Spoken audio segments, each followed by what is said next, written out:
না হোক না সে হাসিনা কি বারে না সে আরটা চিরকাল থাকে না ক্ষমতায় কেউ কাটি করবেন না বারবার এখানে পাইছেন কি আপনারা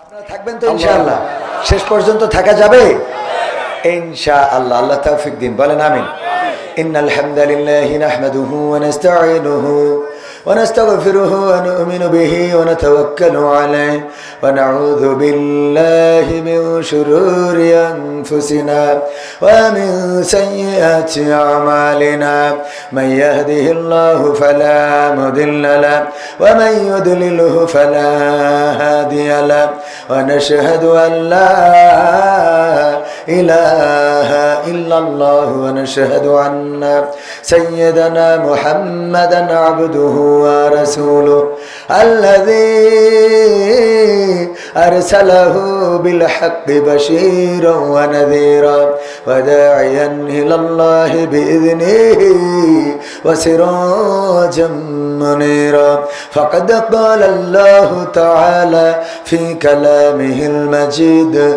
والفرقانه الحميد সবাই পড়েন আউযু বিল্লাহি মিনাশ শাইতানির রাজিম বিসমিল্লাহির রাহমানির রাহিম কাইফা তাকফুরুনা বিল্লাহি ওয়া কুনতুম أمواتا فأحياكم ثم يميتكم ثم يحييكم ثم إليه ترجعون وقال الله تعالى في شأن حبيبي إن الله وملائكته يصلون على النبي يا أيها الذين آمنوا صلوا عليه وسلموا تسليما اللهم صل على سيدنا مولانا محمد وعلى آله سيدنا নবীর নামে দুরূদ শরীফ পড়িবে যে জন তার জন্য যে হারাম হবে জাহান্নামের আগুন আল্লাহুম্মা সাল্লি আলা سيدنا مولانا محمد وعلى آله سيدنا لا إله إلا الله لا إله إلا الله لا إله إلا الله لا إله إلا الله لا إله إلا الله محمد رسول الله سبحان الله والحمد لله لا إله إلا الله سبحان الله والحمد لله لا إله إلا الله মুহাম্মাদুর রাসূলুল্লাহ সাল্লাল্লাহু এইভাবেতে কমার বেশি আমরা সবাই পাপী নিজের পাপের বাটখারাতে অন্যেরই পাপ মাপি ঠিক না বেঠি এইভাবেতে কমার বেশি আমরা সবাই পাপী নিজের পাপের বাটখারাতে অন্যেরই পাপ মাপি। ভাবি না ভাই আমি নিজে, ভাবি না ভাই আমি নিজে কত গুনাহগার। কি করে যে পার হইব গেলে পরপার, ও আল্লাহ কি করে যে পার হইব গেলে পরপার। কি করে যে পার হইব গেলে পরপার, ও আল্লাহ কি করে যে পার হইব গেলে পরপার। যায় না দেখায় আমল খাতা, কি যে তাতে লেখা, সোজা পথে চলছি নাকি পথটায় আছে বাঁকা। নেকের আমল জমা নাকি আছে খাতায় বাকি, নগদ কথা বলছি সবাই কাজের বেলায় ফাঁকি। যাই না দেখায় আমল খাতা, কি যে তাতে লেখা, সোজা পথে চলছি নাকি পথটায় আছে বাঁকা। নেকের আমল জমা নাকি আছে খাতায় বাকি, নগদ কথা বলছি সবাই কাজের বেলায় ফাঁকি। ওরে আমি কেমন ভালো মন্দ, আমি কেমন ভালো মন্দ জানেন পরোয়ার। কি করে যে পার হইব গেলে পরপার, ও আল্লাহ কি করে যে পার হইব গেলে পরপার। কি করে যে পার হইব গেলে পরপার, ও আল্লাহ কি করে যে পার হইব গেলে পরপার। মিথ্যা কথা বলি ততক্ষণ যতক্ষণ আছে জোর, সত্য কথা প্রমাণ হলেই বোঝা যায় সে চোর। খোদার চেয়ে মানুষেরই বড় ভয়ে আছি, কার রহমে দয়া মায়াই এইভাবে তে বাসি। মিথ্যা কথা বলি ততক্ষণ যতক্ষণ আছে জোর, সত্য কথা প্রমাণ হলেই বোঝা যায় সে চোর। খোদার চেয়ে মানুষেরই বড় ভয়ে আছি, কার রহমে দয়া মায়াই এইভাবে তে বাসি। ওরে যাই ভুলে যাই তারি কথা, যাই ভুলে যাই তারি কথা, আজব সব কারবার। কি করে যে পার হইব গেলে পরপার, ও আল্লাহ কি করে যে পার হইব গেলে পরপার। কি করে যে পার হইব গেলে পরপার, ও আল্লাহ কি করে যে পার হইব গেলে পরপার। এইভাবে তে কমার বেশি আমরা সবাই পাপি, নিজের পাপের বাটখারাতে অন্যেরই পাপ মাপি। ভাবি না ভাই আমি নিজে, ভাবি না ভাই আমি নিজে কত গুনাহগার। কি করে যে পার হইব গেলে পরপার, ও আল্লাহ কি করে যে পার হইব গেলে পরপার, ও আল্লাহ কি করে যে পার হইব গেলে পরপার।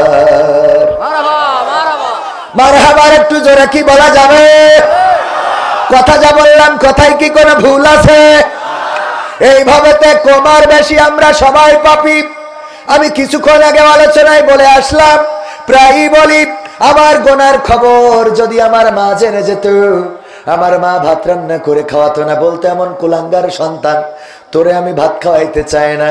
যদি আব্বা জেনে যেত, বলতো তুই বের হয়ে যা, তোর মতো সন্তানকে জন্ম দিয়ে বড় অন্যায় করেছি, এমন পাপী সন্তান আমি তো দেখতে চাই না। যদি আমার সন্তান জেনে যেত, আমাকে আব্বা বলে ডাকতো না, বলতো বাবা তুমি এত খারাপ, তোমার মতো খারাপ বাবা কল্পনাও করি নাই। যদি স্ত্রী জেনে যেত আমার সাথে এই শীতে একই কম্বলের তলে রাত কাটাতো না।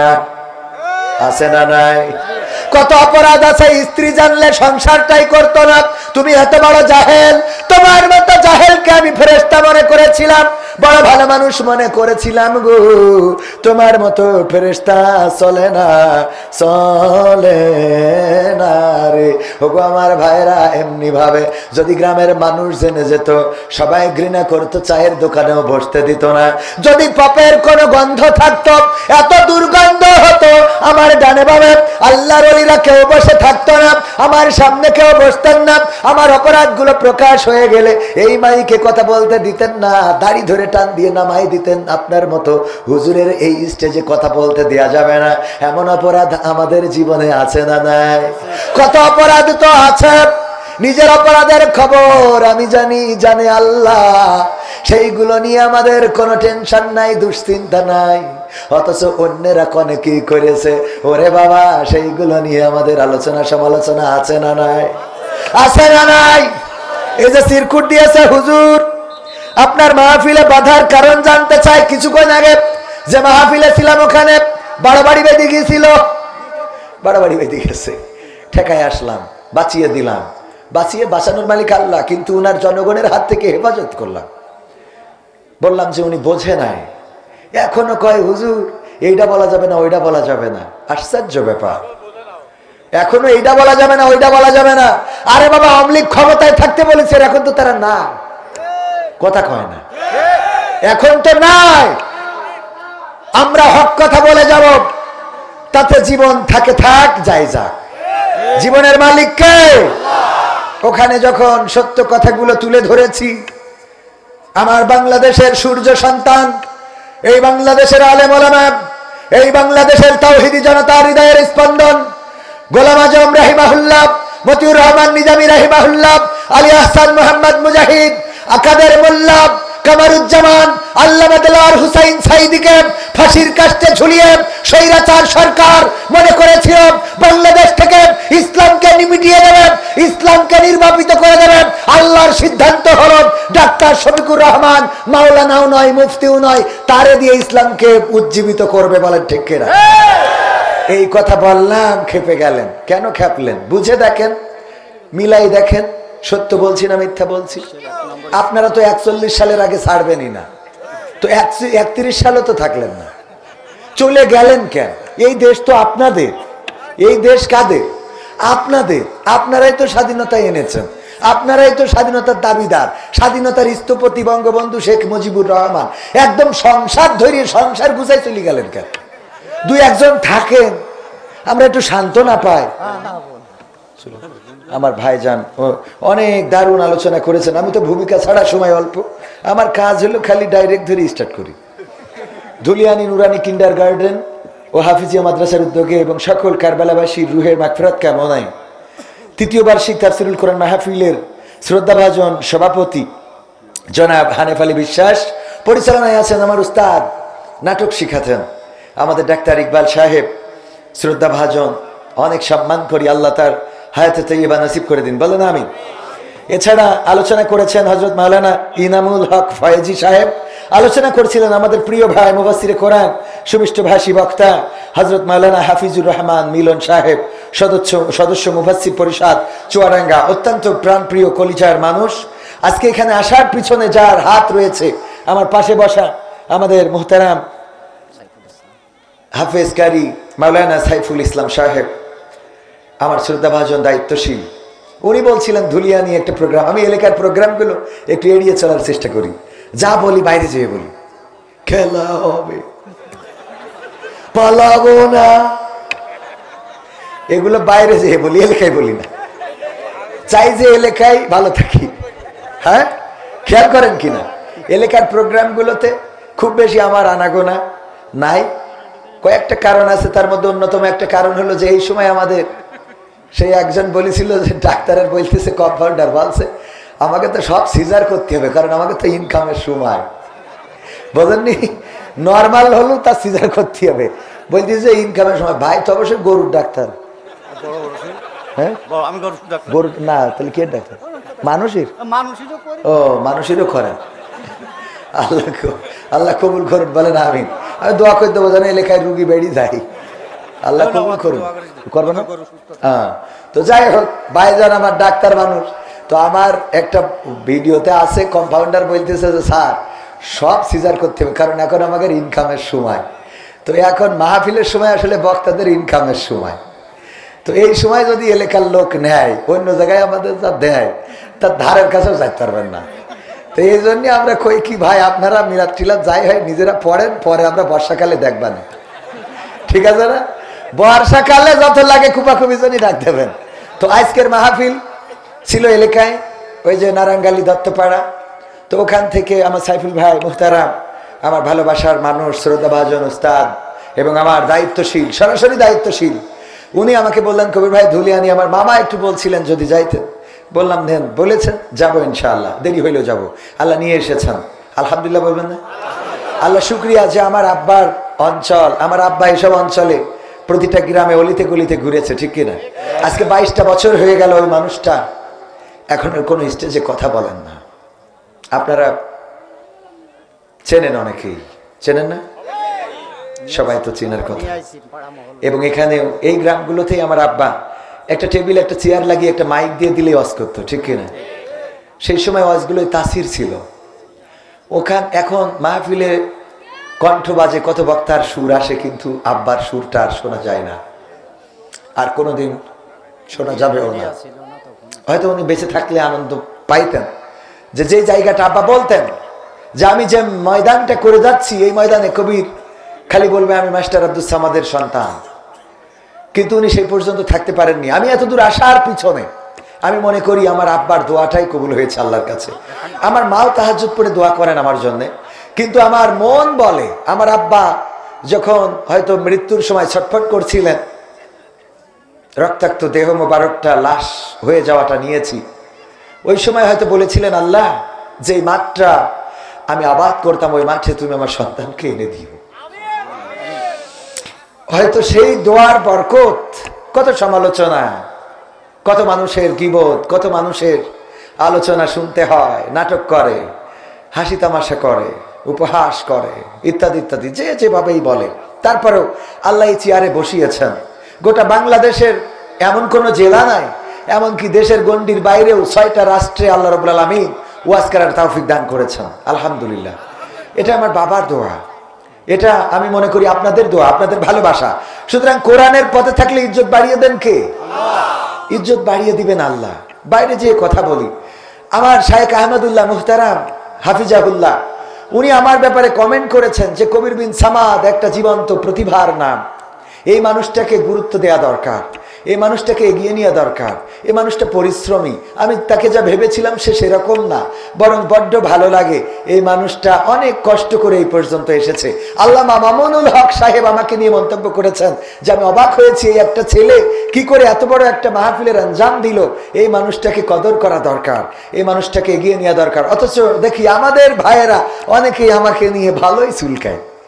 আমি বলি যারা চুলকায় তাদের জন্যও দোয়া, যারা চুলকায় না তাদের জন্য দোয়া, যারা আমাদের জন্য আমাদের খারাপ চাই তাদের জন্য ডবল দোয়া, যারা ভালো চাই তাদের জন্য সিঙ্গেল দোয়া, ঠিক না ভাই? ঠিক। আমাদের প্রতিষ্ঠান করেছি, ঠিকানা তানজিমুল কোরআন ক্যাডেট মাদ্রাসা, জানেন মনে হয়, আপনারা জানেন কিনা? এই প্রতিষ্ঠানে আমাদের প্রথম টার্গেট ছিল 50 জন ছাত্র, পরবর্তী টার্গেট ছিল 100 জন, এরপরে টার্গেট করলাম 120 জন। আজকে কমপ্লিট হয়ে গেল 120 জন, এখনো তো ভর্তির সময় সব বাকি, পুরো জানুয়ারি ধরে ভর্তি হবে। না পেরে আমি বললাম শ্রেণী কক্ষ বাড়ান, কারণ যেভাবে ভর্তি হচ্ছে তাতে আমাদের আরো বাড়বে। কারণ কি? কারণ হলো আমাদের বাইরে কিছু প্রতিষ্ঠান আছে, তারা বলে বেড়াচ্ছে যে ওই প্রতিষ্ঠানে দেখছেন লাভ নাই, ওখান থেকে পরে কিন্তু এখানে আনতে হবে, আর ওখানে যা পড়াবে আমরাও তাই চালু করতেছি। মানে আমরা বলার আগে ওরা আমাদের প্রতিষ্ঠানে প্রচার করে দিয়েছে, তাহলে ওদের আরো উল্টো টাকা দেওয়ার দরকার না?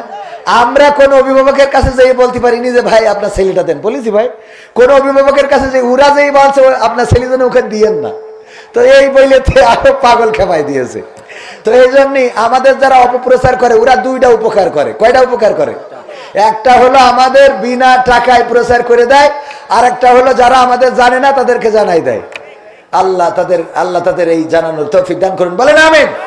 আমার জন্মদিনে সবচেয়ে বেশি খুশি ছিলে তুমি বাবা, কখনো ভাবিনি আমি আমাকে কাঁদিয়ে তুমি এত সকালেই চলে যাবা।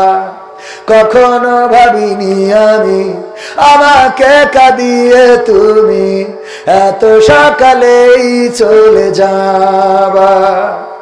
হাত ধরে তুমি হাঁটতে শিখাতে, ব্যথা পেলে আমি বুকে তুলে নিতে। হাত ধরে তুমি হাঁটতে শিখাতে, ব্যথা পেলে আমি বুকে তুলে নিতে। কোনো বাইনা করে কাঁদলে আমি তোমার স্নেহের হাতে চোখ মুছে দিতে।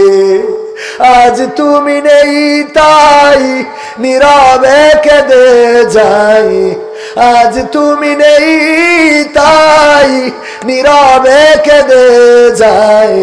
তোমার স্মৃতি শুধু মনে পড়ে বাবা, কখনো ভাবিনি আমি আমাকে কাঁদিয়ে তুমি এত সকালেই চলে যাবা। কখনো ভাবিনি আমি আমাকে কাঁদিয়ে তুমি এত সকালেই চলে যাবা। তুমি তো ছিলে বাবা বটেরই ছায়া, আদর সোহাগ দিতে করতে মায়া। তুমি তো ছিলে বাবা বটেরই ছায়া, আদর সোহাগ দিতে করতে মায়া। তোমারই সম্পদ নষ্ট করেছি কত, কখনো বলনি তুমি আমি অপায়া। আজ তুমি দূরে দূর বহু দূরে, আজ তুমি দূরে দূর বহু দূরে। কেমন আছো তা জানি না বাবা, কখনো ভাবিনি আমি আমাকে কাঁদিয়ে তুমি এত সকালেই চলে যাবা। কখনো ভাবিনি আমি আমাকে কাঁদিয়ে তুমি এত সকালেই চলে যাবা। আমার জন্মদিনে সবচেয়ে বেশি খুশি ছিলে তুমি বাবা, কখনো ভাবিনি আমি আমাকে কাঁদিয়ে তুমি এত সকালেই চলে যাবা। কখনো ভাবিনি আমি আমাকে কাঁদিয়ে তুমি এত সকালেই চলে যাবা। বাবা গো বাবা, বাবা গো ও বাবা। মারহাবা মারহাবা। সম্মানিত ভাইয়েরা, এবার কাবায় যাওয়ার পরে আমার দুই সন্তান এবং স্ত্রীকে নিয়ে গিয়েছিলাম। আমার দুই সন্তানকে বললাম আমার বাবা নাই, আমার বাবার কবরটা করে দেয়, আমার বাবাকে যেন মাফ করে দেয়। আমি যেদিন থাকবো না তোমরা এই কাবায় এসো, এসে কাবার মালিককে বললো যে আমাদের বাবাকে ক্ষমা করে দাও, আমাদের বাবাকে ক্ষমা করে দাও, আমাদের বাবাকে।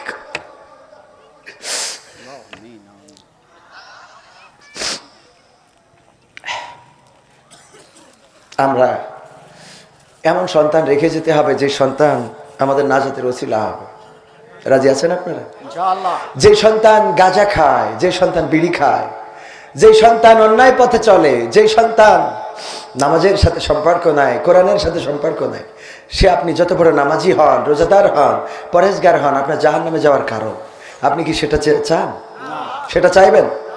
আল্লাহর নবী মেরাজে গেলেন, মেরাজে দেখলেন একজন জান্নাতে কান্নাকাটি করে আর একজন জাহান্নামে হাসাহাসি করে। আল্লাহ রাসূল বললেন, ওগো জিব্রাইল, এই লোকটা জান্নাতে কেন হাসে, জান্নাতে কেন কাঁদে, আর জাহান্নামে এই লোকটা কেন হাসে? জিব্রাইল আলাইহিস সালাম বললেন, আল্লাহর নবী, এই দুইজনেরই পৃথিবীতে একজন করে সন্তান ছিল। ওই আল্লাহওয়ালা লোকটা যে জান্নাতে আল্লাহওয়ালা মানুষ, সে তার সন্তানকে দুনিয়ার স্বার্থ উদ্ধারের জন্য সন্তানকে দিয়েছিল চোরের দলে, দিয়েছিল দুনিয়াবি মানুষের দলে, সন্তানকে পাঠিয়েছিল চোরের কাছে যে চুরি বিদ্যা শিক্ষা দাও, কেমন করে দুনিয়ায় চুরি করা যায়, অর্থ সম্পদ আত্মসাৎ করা যায়। আর চোর তার সন্তানকে দিয়েছিল আল্লাহওয়ালা ব্যক্তির কাছে, যে আমি তো চোর, আমার জীবনে কামল নাই, ভালো কাজ নাই, আমার সন্তানটারে আলেম বানিয়ে দাও, আল্লাহওয়ালা বানিয়ে দাও, যেন আমার মৃত্যুর পরে আমার সন্তান আমার দোয়া করতে পারে, আমার কবরের কাছে দাঁড়াতে পারে। ও আল্লাহর নবী ওই আলেমের সন্তান, ওই আল্লাহওয়ালার সন্তান পরবর্তীতে চোর হয়েছে, জাহেল হয়েছে, নাফরমান হয়েছে। আর সে যখন গুনাহ করে, ওই গুনার একটা অংশ আমল নামায় আসে তার পিতার সদকায়ে জারিয়া হিসাবে। আমল নামায় আসতে আসতে বাবার করে যাওয়া নেক আমলগুলো আর কিছুদিন পরে নেক আমল হালকা হয়ে যাবে, গুনার খাতাটা ভারী হয়ে যাবে, আর তার জন্য এই লোকটাকে জান্নাত থেকে বের করে জাহান্নামে দেওয়া হবে। অপরদিকে যেই লোকটা জাহান্নামে, তার সন্তান আল্লাহওয়ালা হওয়ার কারণে, কোরআনের খাদেম হওয়ার কারণে, পরহেজগার হওয়ার কারণে ওই ছেলেটা যত ইবাদত বান্দেগি করে, সেই ইবাদতের একটা অংশ এই পিতার আমল নামায় জমা হয়। প্রতিদিন সাদকায়ে জারিয়া হিসাবে জমা হতে হতে ওই জাহান্নামী লোকটার গুনার খাতাটা হালকা হয়ে যাচ্ছে, সওয়াবের খাতাটা ভারী হয়ে যাচ্ছে, আর কিছুদিন পরে গুনার খাতা হালকা হয়ে যাবে, সওয়াবের খাতা ভারী হয়ে যাবে।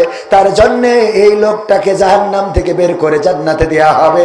আর এই জন্য ও আল্লাহর রাসূল, জান্নাতে ওই লোকটি কাঁদে আর জাহান্নামে এই লোকটি হাসে। বলেন সুবহানাল্লাহ। বোঝা গেছে নেককার সন্তানের কেন দরকার? আপনার জান্নাতের কারণ হবে, অথবা জাহান্নামের, অথবা কিসের কারণ হবে? জাহান্নামের কারণ হবে। আপনি যত বড় পরহেজগার হন, আল্লাহর কোরআনের কথা আল্লাহ রাব্বুল আলামিন বলছেন, ওই দিন সন্তানেরা বলবে, হে আমাদের রব, আমাদের সন্তানদেরকে আমাদের কাছে হাজির করে দাও, আমরা তাদের মারিয়ে, তাদের চটকিয়ে, দবিয়ে তারপরে জাহান্নামে যেতে চাই। সুতরাং এই মাদ্রাসার সাথে সম্পৃক্ততা রাখার দরকার আছে না নেই? মাদ্রাসায় যে মানুষগুলো তৈরি হয়, আল্লাহ যদি একেবারে মানে শয়তান যদি গোমরাহ না করে ফেলে, সেই মানুষগুলো প্রকৃত অর্থেই মানুষ হয়ে গড়ে ওঠে। বেশি পড়ি নাই, 2 কলম পড়ার কারণে আপনাদের সামনে কথা বলার তৌফিক দিয়েছেন কে? তৌফিক দিয়েছেন কে? সুতরাং এখানে যে মাদ্রাসাটা হয়েছে, ধুলিয়ানি নুরানি কিন্ডারগার্টেন ও হাফেজিয়া মাদ্রাসা, এই মাদ্রাসার সাথে সম্পর্ক রাখার দরকার আছে না নাই? সম্পর্ক রাখতে হয় 2 ভাবে। কয় ভাবে? বিআমওয়ালিকুম ওয়া আনফুসিকুম। কি দিয়ে? মাল দিয়ে এবং জান দিয়ে। আপনি যদি দল করেন, সেই দলে টাকা দেওয়া লাগে না লাগে না? আবার মিছিলেও যাওয়া লাগে না লাগে না? সুতরাং আমরা জানও দেব, মালও দেব। রাজি আছি না নাই? কারা কারা রাজি? 2টি হাত দেখতে চাই। নারায়ে তাকবীর, লিল্লাহি তাকবীর। আল কোরআনের আলো, আল হাদিসের আলো, আমার নেতা তোমার নেতা। নারায়ে তাকবীর। বাম হাত নামান, ডান হাত রাখেন। আমার ক্যামেরা পারসন ডান হাত রাখেন। ডান হাত খাইতে গেছে মনে হয়। আমি ব্যক্তিগতভাবে 500 টাকা দিয়ে, আমি না দিয়ে শুরু করি না, কারণ আল্লাহ বলেছেন ইয়া আইয়ুহাল্লাযীনা আমানু লিমা তাকুলুনা মা লা তাফআলুন। হ্যাঁ, এটা আমার পক্ষ থেকে, তো আমার পক্ষ থেকে, আমার পক্ষ থেকে 500 টাকা দিয়ে শুরু করলাম। ডান হাত যারা উঁচু করেছেন, মুট করেন, মুট করেন, উঁচু করে মুট করেন, উঁচু করে এই মুটটা নিজের পকেটের মধ্যে ঢুকান। যদি না থাকে পকেটে, পাশেরটাই ঢুকান। পাশে যার পকেট ঢুকায়ে যে যা পারেন। আমার ছাত্ররা যাচ্ছে, বাচ্চারা মাহরুম করবেন না। মাদ্রাসা আল্লাহর নবীর ঘর, আল্লাহর রাসূলের ঘর। আপনারা দেখেন, আমার কালেকশন পিছু ছাড়লো না। ওখানে বিশেষ বক্তা, তাও কালেকশন করতে হলো, এখানে প্রধান বক্তা, তাও কালেকশন। এ কি যে জ্বালাই পড়েছি আমি, এটা যে কবে ছাড়াতে পারবো, মনে হয় আর একটু বড় না হলে ছাড়াবে না। আমি ব্যক্তিগতভাবে 500 টাকা দিলাম। আল্লাহ কবুল করে, আমার স্ত্রীর হায়াত বাড়াই দাও, আমার যা হয় হোক। সরোয়ার ভাইয়ের স্ত্রী পলাশের মা 5000 টাকা। নারায়ে তাকবীর। সরোয়ার ভাইয়ের স্ত্রী পলাশের মা 5000 টাকা নগদ করলেন দান। আল্লাহ অসুস্থ আছে, দানকে কবুল করে নাও, নেখায়াত দিয়ে দাও। আল্লাহ সকল সুস্থতা তুমি দান করে দাও। ওগো আল্লাহ, পলাশকে কবুল করে নাও। পলাশের মা, পলাশের বাবা, আপনজন যারা আছে সবাইকে কবুল করো। আর যারা দিতে চান অতি তাড়াতাড়ি দিতে পারেন। 5000, 10,000। কই ছাত্ররা? যান যান যান, কই যান পকেটে, ওরা তো পকেটে টাকা নিয়ে বসে রয়েছে, আপনারা যান না, যা আছে পকেটে দিয়ে দেন প্যাকেটে, খুব তাড়াতাড়ি। আমরা সময় বেশি নেব না, 12টার মধ্যে শেষ করবো ইনশা। পকেটে যা আছে, আমার গোলাম রব্বানী ভাই বললো যা আছে দিয়ে দেন। একজন 2 প্যাকেট আকিস বিড়ি দিয়েছে, শুধু দিয়ে খাতে হয়নি, আবার লিখে দিয়েছে সিরকুটি, হুজুর এই 2 প্যাকেট আকিস বিড়ি ছিল, সকালে না খালি তো হাগাও হবে না, তাও দিলাম। তবে একটা দাবি হুজুর আপনার কাছে, আপনি 1 প্যাকেট কমিটি দেবেন, আর 1 প্যাকেট আপনি টানতি টানতি গাইবান্ধায় যাবেন। বুদ্ধি আছে না নাই? 1 প্যাকেট নিজে খাবেন, আর 1 প্যাকেট কমিটি দেবে। মা বোনদের মধ্যে আমার যা লাগবে প্যাকেট, মা বোনদের মধ্যে আমার স্বেচ্ছাসেবক স্বেচ্ছাসেবিকারা, মাদ্রাসার ছাত্র ছাত্রীরা যারা যাচ্ছে, আমার মা বোনেরা কলেজা খুলে দান করেন। একজন বোন আজকে বললেন, ভাই একটা সঙ্গীত, 2টা সঙ্গীত শুনতে চায়। 2টা সঙ্গীতের মধ্যে একটা বললাম, একটার অনুরোধ রাখবো ইনশা। আমিহীন পৃথিবী এমনই রবে, শুধু আমাকে ছেড়ে চলে যেতে হবে। ঠিক না বে ঠিক? আমিহীন পৃথিবী এমনই রবে, শুধু আমাকে ছেড়ে চলে যেতে হবে। থাকবে স্বজনেরা, কাঁদবে আপনেরা, থাকবে স্বজনেরা, কাঁদবে আপনেরা, 2 দিন পরে আবার ভুলে যাবে, ভুলে যাবে। আমিহীন পৃথিবী এমনই রবে, শুধু আমাকে ছেড়ে চলে যেতে হবে। কতজন এলো গেল, কেউ থাকে না, কে কবে যাই চলে খোঁজ রাখে না। কতজন এলো গেল, কেউ থাকে না, কে কবে যাই চলে খোঁজ রাখে না। তাই আর ভাবি না আগের মতন, তাই আর ভাবি না আগের মতন। কে কি বলেছে কবে, কে কি বলেছে কবে, আমিহীন পৃথিবী এমনই রবে, শুধু আমাকে ছেড়ে চলে যেতে হবে। ঘরালি ভুলে যাবে ঘরের কথা, সাজাবে নতুন সংসার। সন্তান ভুলে যাবে কিছুকাল পরে, কে ছিল বাবা যে তার। মিছে এই দুনিয়ায় মিছে সব কাজ, সত্য জীবনে নামবে যে সাজ। মিছে এই দুনিয়ায় মিছে সব কাজ, সত্য জীবনে নামবে যে সাজ। তাই আর ভাবি না আগের মতন, তাই আর ভাবি না আগের মতন। কে কি বলেছে কবে, কে কি বলেছে কবে, আমিহীন পৃথিবী তুমিহীন পৃথিবী এমনই রবে, শুধু তোমাকে ছেড়ে চলে যেতে হবে। ঠিক না ঠিক?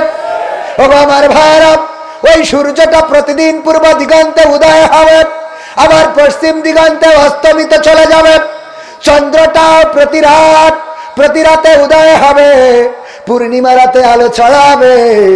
ওগো আমার ভাইয়েরা, বাগানে পাখির কলকা করিতে মুখরিত হবে। ফজরের সময় মসজিদে মুয়াজ্জিন আজান দিবে, সবাই যার যার মতো কর্মব্যস্ত হয়ে পড়বে। ধুলিয়ানির বাজার, ছুটিপুরের বাজার, চৌগাছার বাজার, জিকরগাছার বাজার সব জমে উঠবে। শুধুমাত্র আপনার যেদিন দিন ফুরাবে ওই দিন পড়ে থাকবেন, ওই দিন নীরবে নিভৃতে পড়ে থাকবেন কোন দোকানের কাফনের কাপড় আপনার জন্য তৈরি হয়ে আছেন চিন্তা কি করেছেন কখনো? কোন দোকানের কাফনের কাপড় আপনার জন্য তৈরি, কোন মসজিদের খাটিয়াটা আপনার জন্য তৈরি, কোন ঝাড়ের বাস আপনার জীবনের শেষ সাথী হবে, কোন গোরস্থানের মাটি আপনার শেষ ঘর হবে। কোনদিন কি কল্পনা করেছেন, চিন্তা কি করেছেন কখনো? আমি বলি মসজিদে যাবেন, খাটিয়ার কাছে প্রশ্ন করবেন, ওগো খাটিয়া, তুমি তো কয়দিন আগে আমার বাবাকে নিয়ে গিয়েছিলে, তার কিছুদিন আগে আমার দাদাকে, তার কিছুদিন পরে আমার বন্ধুকে, তার কিছুদিন পরে আমার চাচাকে। ওগো খাটিয়া বলো দেখি এবার তুমি কার অপেক্ষায় আছো? আমার খাটিয়া যেন নীরবে জবাব দিয়ে দেয়, ওগো আল্লাহর বান্দা তৈরি হয়ে যাও, এবারের যাত্রাটা তোমার হয়ে যেতে পারি। ঠিক না বেঠে? আমি প্রথমেই পবিত্র কোরআনের 2 নম্বর সূরা, সূরা বাকারার 28 নম্বর আয়াত যদি ভুল না বলি তেলাওয়াত করেছি। কাইফা তাকফুরুনা বিল্লাহি ওয়া কুনতুম আমওয়াতান ফাআহইয়াকুম সুম্মা ইউমিতুকুম সুম্মা ইউহয়িকুম সুম্মা ইলাইহি তুরজাউন। আমার আল্লাহ বান্দাদের প্রতি আক্ষেপ নিয়ে বলছেন, ওগো ধুলিয়ানিবাসী শোনো, ওগো কাবিলপুরবাসী, ওগো আমার ছুটিপুর গঙ্গানন্দপুরবাসী শোনো গো, কোন জিনিস তোমাদেরকে তোমাদের মহান রবকে অস্বীকার করতে শিখালো? কোন জিনিস তোমাদের মহান রব থেকে ভুলিয়ে দিল? অথচ তোমরা ছিলে মৃত, তোমাদের কোনো জীবন ছিল না, তোমাদের কোনো আকার ছিল না, তোমাদের কোনো আকৃতি ছিল না, এই পৃথিবীর পরে তোমাদের কোনো অস্তিত্ব ছিল না। আমি আল্লাহ তোমাদের জীবন দিলাম, আবার একদিন আমি তোমাদের মৃত্যু ঘটাবো, আবার একদিন তোমাদের আবার পুনরুজ্জীবিত করব। বেলা শেষে ফিরে যাওয়া লাগবে কার কাছে? কার কাছে? আমরা ফিরবো কার কাছে? ইন্না লিল্লাহি ওয়া ইন্না ইলাইহি রাজিউন। আমরা বলি নিশ্চয় আমরা আল্লাহর তরফ থেকে এসেছি, আবার তার কাছেই ফিরে যাব। কিন্তু আমাদের নেত্রী বলে আমরা দাদার দেশ থেকে এসেছি, দাদার কাছে যাব। ঠিক না? ঠিক গেছে না যায় নাই? আমরা আল্লাহর কাছে সাহায্য চাই, ঠিক না? ঠিক।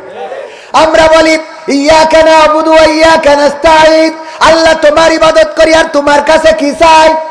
আর ওরা বলে দাদা তোমার কথাই দেশ সালাই রে, আবার যেদিন বিপদে পড়বো দাদা তোমার আসলের তলে নিবা, তোমার ধুতির তলে জায়গা দিবা দিবারে। ঠিক না? ঠিক।